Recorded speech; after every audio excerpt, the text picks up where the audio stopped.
Welcome back, DIYers. In today's video, I want to show you how to set up the Shibumi Shade, so let's dive in. To begin, you will open up the bag and grab the extender pole and connect it all together. This pole reminds me a lot of putting a tent together, and I do like that they include the instructions right here on the bag.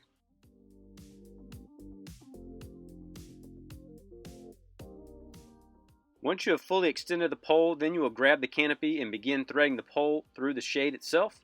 This is a pretty easy process, but if it is windy, you want to have the canopy going with the wind.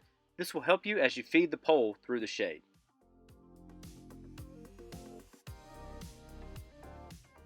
Be careful of the middle cord. This will snag on the pole, so make sure you hand feed this part through.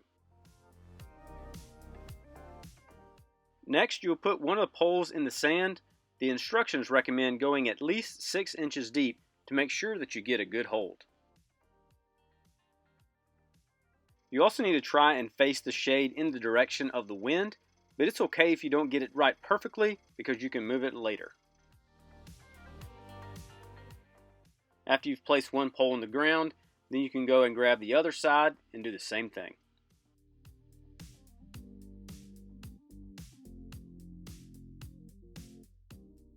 Now that you have both poles in the ground, you will need to fill up your carry bag, and this will be your weight to help to hold the shade in place.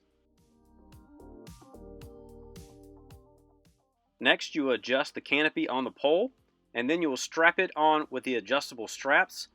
These have rubber grooves to help hold the canopy in place. I do recommend waiting till the end because I tried to do this earlier one of the days I was using this and it didn't work as well. Your main goal here is just to get these as even as possible as you can on the pole.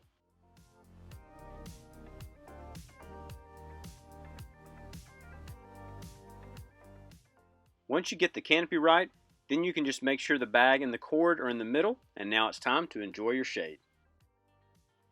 I really like this shade because it only takes about 5 minutes to set up, and in the wind this is one of your best options.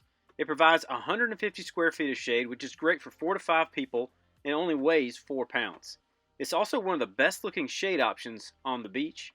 I have had people ask me if it's very loud, but I never noticed. With the sound of the waves and the wind on the beach, I didn't feel that it made much extra noise, and my son even fell asleep under it one day. A few cons I have though: if there isn't any wind, then there isn't much you can do. You will also have to move the shade throughout the day as the wind moves, and the price point is a little high compared to other options. Overall, I think this is a great beach shade, and I would highly recommend it to anyone who is looking for an easy setup canopy.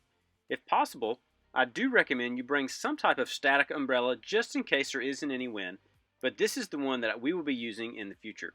I do have a link in the description if you want to check out the price, and if you purchase one, this link will help me out. I also have multiple other beach shade videos you can check out here, and I'll see you over there.